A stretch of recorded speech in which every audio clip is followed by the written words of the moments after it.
Bienvenido a este curso en línea Urgencias Médicas 2. Soy el Dr. Javier Santiago, presidente de la Asociación Mexicana de Médicos Generales, odontólogos. Tenemos al paciente con neumotórax espontáneo. Los objetivos para este módulo 7 son conocer la semiología para un correcto abordaje del paciente con neumotórax, determinar la etiología condicionante, establecer los estudios diagnósticos para las diversas situaciones y finalmente iniciar una terapéutica adecuada en base a la sospecha clínica. Por definición vamos a tener que el neumotórax es la presencia de aire en el espacio pleural, lo que puede ocurrir por varias situaciones. Puede generarse por la comunicación entre los espacios pleural y alveolar, la comunicación directa entre la atmósfera y el espacio pleural o por la presencia de un organismo productor de gas en el espacio pleural. Clínicamente vamos a tener 4 tipos de neumotórax.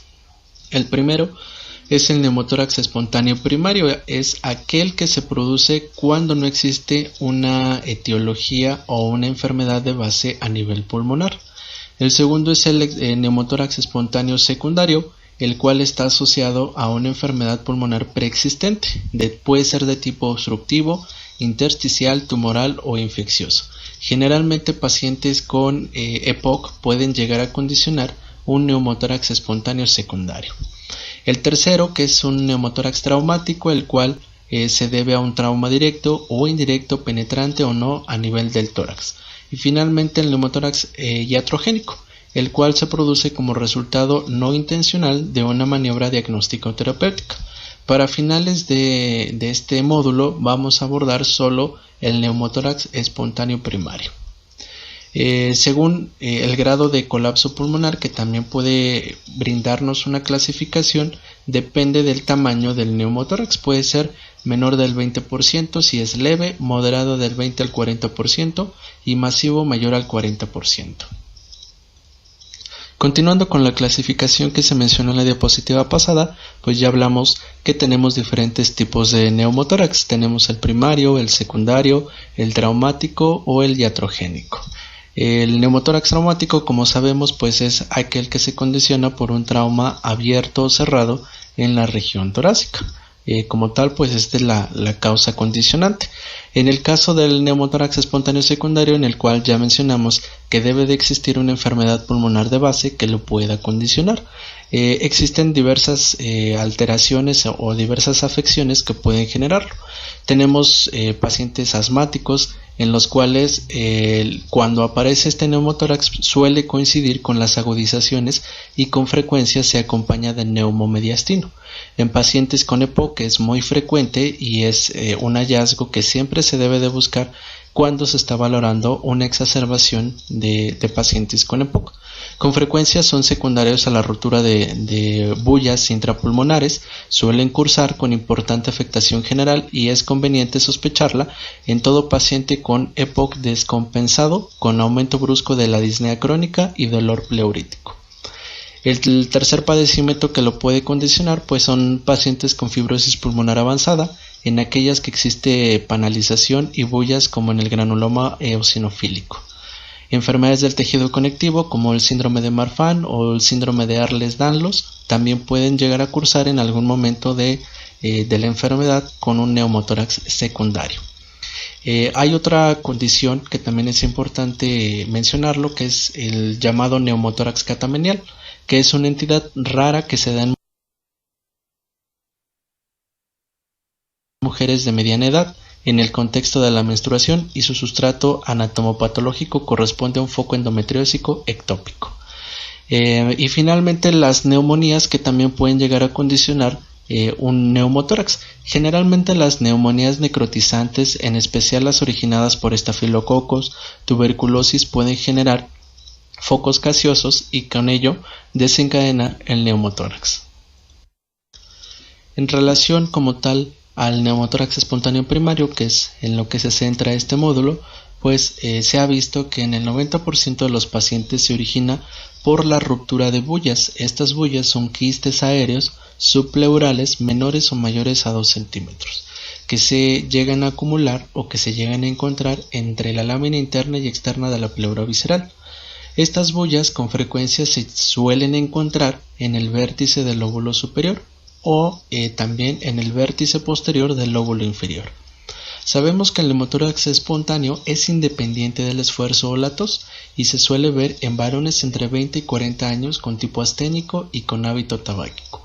Esto hace la diferencia entre un neumotórax secundario, el cual, aparte de que existe una enfermedad pulmonar de base, suele presentarse en pacientes mayores de 40 o 50 años. Este tipo de neumotórax, el primario, es más frecuente en el lado derecho. Los neumotórax bilaterales se producen en menos del 10% de los pacientes. En los 2 primeros años, la recurrencia de un segundo neumotórax es del 25% en los pacientes, y después de este segundo, la posibilidad de tener un tercer episodio aumenta a más del 50%. Como veremos más adelante, las complicaciones más frecuentes en el desarrollo del neumotórax son el derrame pleural no complicado en el 20% de los casos, el neumotórax con cantidad significativa en menos del 5%, el neumotórax a tensión en un 2 o 3% y de menor recurrencia pues es la aparición de un enfisema subcutáneo, neumomediastino, empiema o cronificación. Las complicaciones post-tratamiento más frecuentes cuando se le da manejo a un paciente con neumotórax espontáneo pues es la recurrencia, ya sea en un segundo o tercer episodio, y la fuga aérea, que son indicativos como tal de un procedimiento quirúrgico, como lo veremos más adelante. En relación a la fisiopatología del neumotórax, pues se desarrolla cuando existe esa salida de aire desde el parénquima pulmonar a través de una disrupción en la pleura visceral. Esto va a provocar que la presión intrapleural se aproxime a la atmosférica y se origine como tal un colapso pulmonar con separación de ambas hojas pleurales. La alteración más importante que se llega a desencadenar en el paciente con neumotórax es la disminución de la presión arterial de oxígeno, acompañado de un aumento de la diferencia alveolo-arterial. Dependiendo del grado de colapso y de la reserva funcional del paciente, las alteraciones gasométricas pueden variar desde la alcalosis respiratoria por hiperventilación hasta acidosis respiratoria por hipercapnia. En general, el neumotórax espontáneo primario en sujetos jóvenes y sanos es bien tolerado con mínimos cambios en los signos vitales, como veremos más adelante, a diferencia y por el contrario en el neumotórax espontáneo secundario, que al ocurrir en pacientes mayores con comorbilidad asociada pueden originar insuficiencia respiratoria grave e inestabilidad cardiovascular. Entonces todos estos cambios nos van a generar los signos y síntomas que nosotros debemos de investigar al momento de estar valorando al paciente. Bien, como tal, ya hablando sobre el abordaje inicial de este paciente que se presenta al servicio de urgencias con un posible neumotórax espontáneo, pues es, como en todas las patologías, seguir una serie de pasos o un algoritmo que nos va a permitir una adecuada valoración. Iniciamos pues es con el arribo del paciente al servicio de urgencias y a su arribo se tiene que iniciar un interrogatorio. Este interrogatorio puede ser ya sea directo o indirecto. La diferencia entre uno y otro puede ser la limitación funcional pulmonar que puede tener el paciente.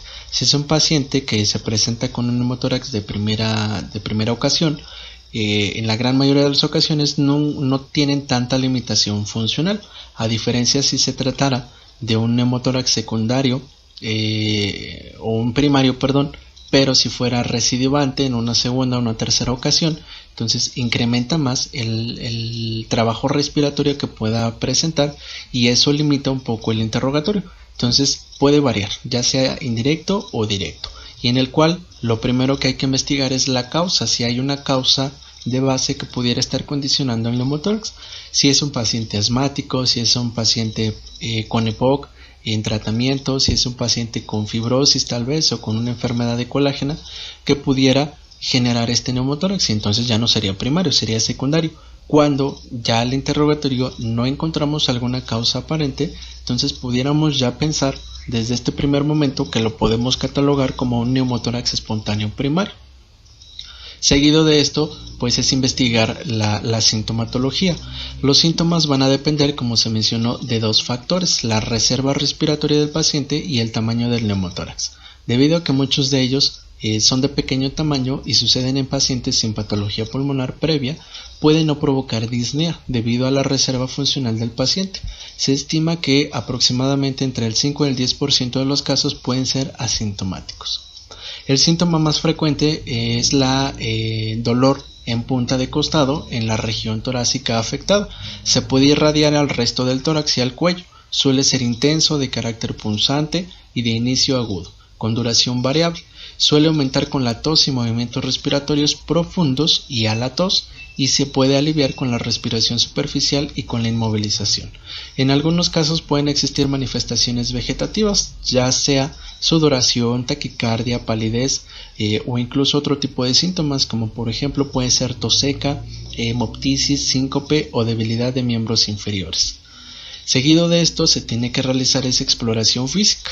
La tríada clásica de un neumotórax espontáneo se acompaña de disminución o ausencia de las vibraciones vocales, la hipersonoridad o timpanismo y la disminución o ausencia del murmullo vesicular.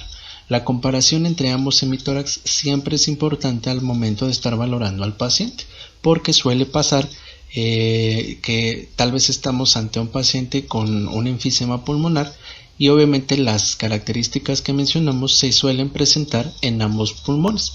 Y la diferencia entre esa situación y un neumotórax es que solo se van a presentar en el pulmón afectado. Una variante del neumotórax simple, por decirlo así, puede ser el neumotórax hipertensivo, en el cual aparte de la sintomatología respiratoria vamos a tener compromiso circulatorio, y el cual puede presentarse la palidez, la diaforesis o sudoración, cianosis, taquicardia, hipotensión o inclusive en ingurgitación yugular, y esto nos estaría hablando de que ese paciente sí está presentándose neumotórax, pero es un neumotórax a tensión. Aparte de esta situación también puede coexistir con fluidos, ya sea un hidroneumotórax con un derrame pleural, un homoneumotórax con sangre como tal, o inclusive un pioneumotórax que es con material purulento. Posterior a la exploración física se debe de proseguir con la complementación de estudios radiográficos, que es lo más accesible y es el primer estudio de mano que podemos recurrir y es el con el que más contamos acceso en los servicios de urgencia. Cualquier neumotórax clínicamente significativo debe de visualizarse en una radiografía de tórax, tanto en proyección póstero anterior como lateral. No obstante, en casos de duda diagnóstica o inclusive si es que se tratara de un neumotórax pequeño, puede recurrirse a una proyección póstero anterior en expiración forzada o a una proyección en decúbito lateral contralateral.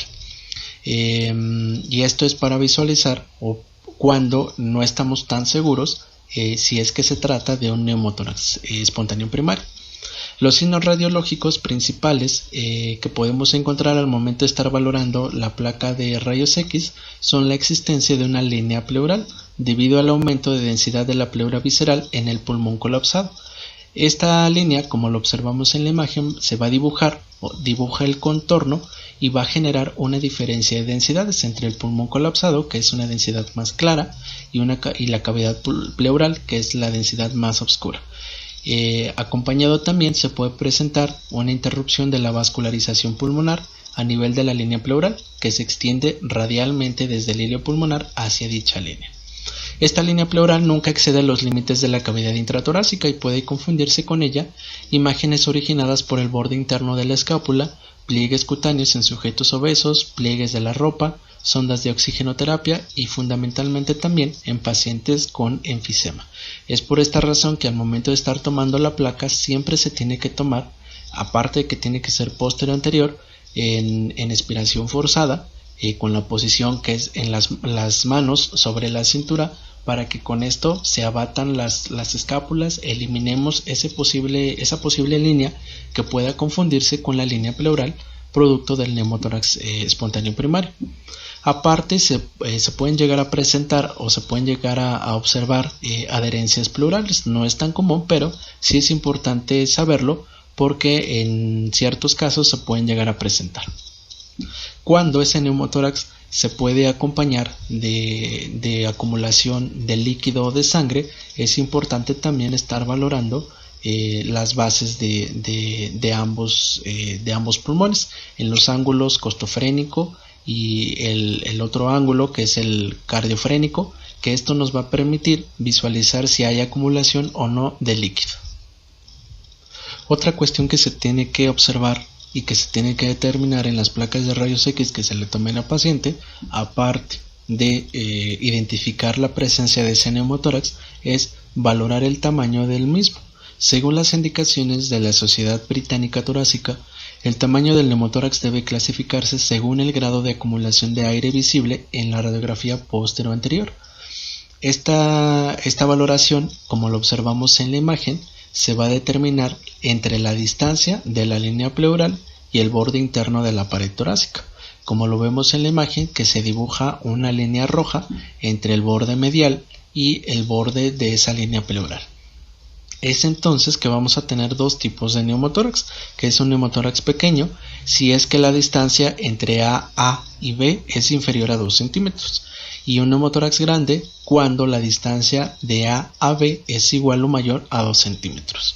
Aparte de determinar el tamaño, es importante también valorar el volumen, y este volumen se va a calcular mediante la fórmula que observamos en la diapositiva, que es el volumen del neumotórax espontáneo en porcentaje, que equivale al punto A al cubo menos el punto B al cubo sobre el punto A al cubo. Es entonces que un neumotórax de 1 centímetro, que es el neumotórax pequeño, va a ocupar aproximadamente el 27% del hemitórax en la radiografía de tórax, en esa proyección póstero anterior, mientras que un neumotórax radiográfico de 2 centímetros, que lo catalogamos como grande, va a ocupar el 49%. Cuando se trata o cuando estamos ante un paciente con neumotórax hipertensivo o neumotórax a tensión, y cuando se tiene tiempo para hacer esa radiografía, además de los signos antes citados y antes hablados en las diapositivas pasadas, también se puede observar desplazamiento del mediastino hacia el lado opuesto, descenso del hemidiafragma homolateral y aumento de los espacios intercostales homolaterales. Otros estudios que pueden emplearse, no de primera instancia, pero que en algún momento pueden llegar a solicitarse, tenemos la tomografía computarizada torácica.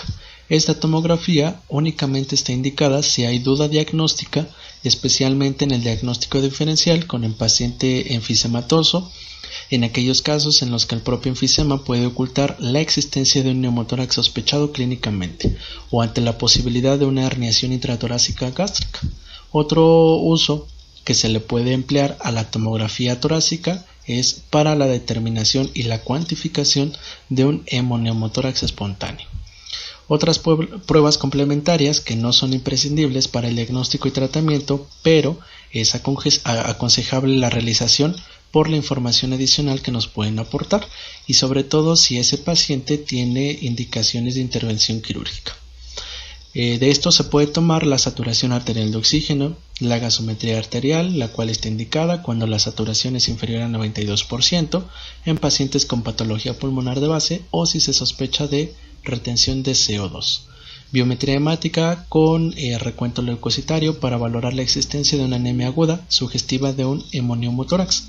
Una química sanguínea que incluya la determinación de glucosa, urea, creatinina y electrolitos séricos. Estudios de coagulación. Y finalmente la toma de un electrocardiograma. En este electrocardiograma puede generar hallazgos o cambios electrocardiográficos que no representan una patología cardíaca, pero que se pueden presentar y pueden causar confusión. En pacientes con neumotórax izquierdo, el electrocardiograma puede mostrar una desviación del eje hacia la derecha con disminución de la amplitud del QRS e inversión de la onda T en derivaciones izquierdas. En grandes neumotórax, con la interposición de gas entre el corazón y el electrodo, puede producirse cambios electrocardiográficos que simulen infartos anteriores. Una vez que ya se exploró ese paciente, ya se investigaron las posibles causas, en este caso, al ser un neumotórax espontáneo primario, no debe de existir causa condicionante. Ya se tomaron las placas póstero anterior, lateral, en el cual ya se comprobó la existencia de ese neumotórax, se determinó el tamaño, el volumen que ocupa. Es importante iniciar una terapéutica adecuada. Este tratamiento va a depender de varios factores. Va a depender del tamaño del neumotórax, de la enfermedad pulmonar previa, la causa, los síntomas, la recidiva, los tratamientos previos o inclusive las profesiones de riesgo. Este puede ir desde la observación hasta el abordaje quirúrgico. Recordemos que las recidivas ocurren en un 30 al 50% de los neumotórax espontáneos primarios y en un 80% de los casos se producen durante el primer año. Los objetivos para este paciente con neumotórax pues es evacuar el aire de la cavidad pleural, y una vez que ya haya sido evacuado esa cavidad, se debe de conseguir una reexpansión duradera, completa y estable que va a evitar las recidivas. Es entonces que este tratamiento va a depender si es que se trata de un primer episodio o de un segundo episodio, de un segundo o tercer episodio. Hay una serie de medidas generales que hay que imponer a todo paciente con neumotórax, sea cual sea el tamaño. Estas medidas es el reposo y la oxigenoterapia, que nos van a ayudar a acelerar la reabsorción de aire intrapleural. En el neumotórax espontáneo primario se pueden ofrecer 5 tipos distintos de tratamiento. El reposo y la observación clínica en un régimen de ingreso hospitalario o en domicilio si es que el paciente cursa con ese neumotórax espontáneo primario menor del 20% y es asintomático. Cuando no, se tiene que ingresar al paciente y se tiene que estar valorando constantemente. La segunda opción terapéutica es el drenaje pleural, indicado en el primer episodio de ese neumotórax espontáneo primario, mayores del 20%, y en todos los neumotórax espontáneos secundarios. El tercero es la pleurodesis, el cuarto es la cirugía mediante toracotomía con pleurectomía parietal parcial o abrasión mecánica, y finalmente el último tratamiento, que es la cirugía videotoracoscópica. Entonces, con el primer punto, que es ese reposo y la observación, la cual se tiene que brindar durante un periodo de 24 a 48 horas. Si es un paciente asintomático menor al 20%, se puede enviar a domicilio con medidas generales y se debe de revalorar en el mismo tiempo. También se debe de eliminar el hábito tabáquico. Esta medida, que funciona como manera preventiva terapéutica, es importante priorizarla en todos los pacientes que se presentan con ese neumotórax y que generalmente son pacientes, como lo mencionamos en un principio, son pacientes asténicos y con ese hábito tabáquico. La analgesia nos va a evitar el dolor ocasionado por el propio neumotórax o por el tratamiento aplicado. Si hay reposo, si ese paciente se hospitaliza y hay riesgo tromboembólico, se debe de realizar profilaxis tromboembólica con heparinas de bajo peso molecular. En este caso podemos ocupar enoxaparina a dosis de 1 miligramo kilo de peso cada 12 horas o 24 horas y aplicada de manera subcutánea. Y finalmente el oxígeno suplementario, que puede aplicarse hasta 10 litros por minuto con precaución en los pacientes con enfermedad pulmonar obstructiva crónica, que es lo que mencionamos en su momento en el módulo del EPOC exacerbado. Hay un consenso internacional de no hacer ningún tratamiento en los pacientes asintomáticos o con un neumotórax de al menos del 20%. Y esto simplemente aquí implica darle esa vigilancia y la revaloración en un plazo de 24 a 48 horas. La segunda forma terapéutica en cómo podemos nosotros tratar a ese neumotórax, pues es la aplicación de un drenaje pleural. Como sabemos y como ya lo mencionamos, el drenaje pleural está indicado cuando ese neumotórax es mayor al 20%, es bilateral, tiene una progresión radiográfica o inclusive en pacientes con neumotórax espontáneo secundario. Recordamos que ese secundario es cuando existe una enfermedad pulmonar de base. Antes de hablar de este drenaje pleural, es importante remarcar que existe una condición que se considera una emergencia, que es el neumotórax a tensión, que es cuando existe ya un compromiso cardiovascular. Como tal, y como lo mencionamos, se considera una emergencia médica, requiere tratamiento descompresivo sin necesidad de confirmación radiológica previa. El procedimiento es la colocación, como lo observamos en la imagen, en el segundo espacio intercostal, en la línea media clavicular, por encima del borde costal superior, de un catéter de una longitud superior a 4.5 centímetros, conectado a una jeringa con anestesia local o suero estéril. Posterior a la punción, si se obtiene un burbujeo fácil de aire, se extrae la aguja metálica y se deja colocado el catéter de plástico dentro del tórax, hasta el tratamiento definitivo, que consiste en la inserción de un tubo pleural. Cuando no se trata de este neumotórax, en todos los demás casos que requieren drenaje pleural, es importante conocer el calibre del tubo pleural. Si estamos ante un paciente con un neumotórax espontáneo secundario, el calibre del tubo debe de tener un tamaño igual o superior a 24 French. Si el neumotórax espontáneo es primario pequeño, el tubo tiene que ser de 8 a 10 French, y si es primario grande, mayor a 2 centímetros, el calibre debe de ser igual o superior a 18 French. Ya hablando como tal de este drenaje pleural, o toracotomía cerrada es un procedimiento quirúrgico realizado con un tubo de drenaje, cuyo objetivo es evacuar el contenido anormal situado en la cavidad pleural, tanto si se trata de líquido como de aire. En este caso es aplicable para este neumotórax a tensión primario mayor del 20% o si se trata de un neumotórax espontáneo secundario o recidivante.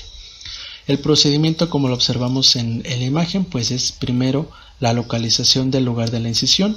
Este se puede colocar entre los espacios intercostales segundo y tercero en un plano anterior en la línea medioclavicular, indicado en el neumotórax de predominio ápico anterior y en varones, o que es lo más común que se llega a ocupar, que es la colocación en el tercer a quinto espacio intercostal en la línea axilar media, indicado en colecciones de contenido mixto y en mujeres. En ocasiones hay que recurrir en la vía axilar posterior. Generalmente el punto más frecuente en donde se coloca el drenaje pleural es entre el tercero y quinto espacio intercostal. Una vez que ya se localizó, se tiene que infiltrar anestesia en la zona elegida a nivel de la piel y la pleura parietal para proceder a la colocación del tubo de drenaje. Ya que se infiltró, se tiene que realizar una incisión con bisturí de la piel y del tejido celular subcutáneo con un diámetro ligeramente superior al del catéter. Ya que se hizo la incisión, se procede a la disección de la zona, procurando elegir el borde superior de la costilla. Siempre se tiene que evitar el borde inferior porque en ese borde inferior de la costilla es donde discurre el paquete neurovascular. Entonces hay que tener precaución porque si por equivocación se hace la incisión exactamente en el borde inferior de la costilla, se puede ocasionar la laceración de ese paquete neurovascular. Entonces siempre se tiene que hacer por encima del borde costal.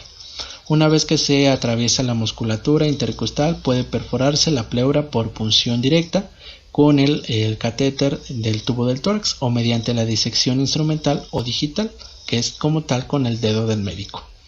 En este caso, después de revisar la cavidad, se coloca el tubo de drenaje guiado por el catéter del tubo pleural para posteriormente retirarlo. Una vez que ya se colocó, se tiene que conectar el tubo con el sistema de drenaje. No debe de aspirarse hasta transcurridas 24 o 48 horas. Y finalmente, para terminar el procedimiento, se tiene que fijar el tubo de drenaje mediante sutura alrededor de la incisión, cuidando de no perforarlo.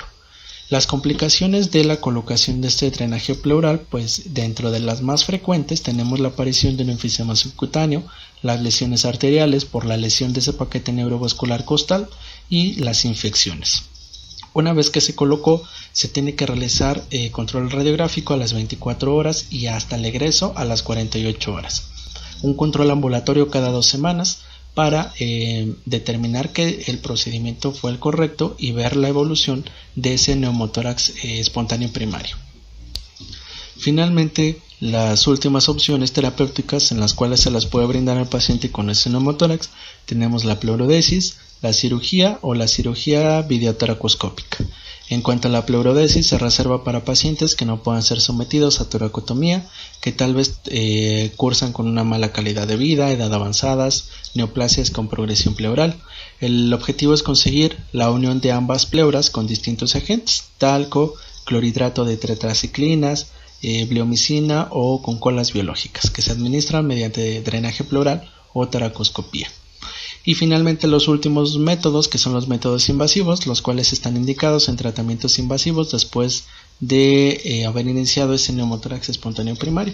Cuando existe fuga aérea prolongada en el primer neumotórax, si se presenta ese segundo episodio de ese neumotórax espontáneo homolateral, si es un primer episodio de un neumotórax espontáneo primario contralateral o bilateral simultáneo, Si es un primer neumotórax con demostración de vesículas subpleurales o bullas contralaterales para evitar recidivas o neumotórax bilaterales simultáneos.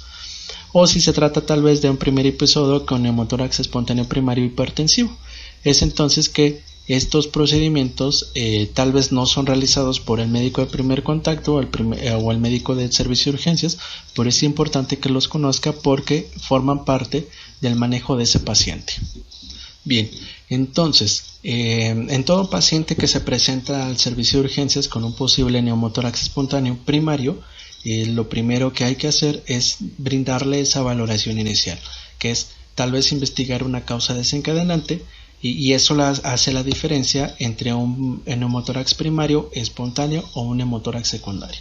Posterior a eso, determinar la sintomatología por la cual se presenta mediante un interrogatorio directo o indirecto, y finalmente una exploración física en la cual vamos a evidenciar ese posible neumotórax. Seguido de esto se tiene que hacer esa valoración radiográfica en la cual podemos determinar tal vez la presencia de esa línea pleural, determinar el tamaño de ese neumotórax, dependiendo si es pequeño o si es grande, mayor o menor a 2 centímetros, y el volumen posible que puede estar ocupando.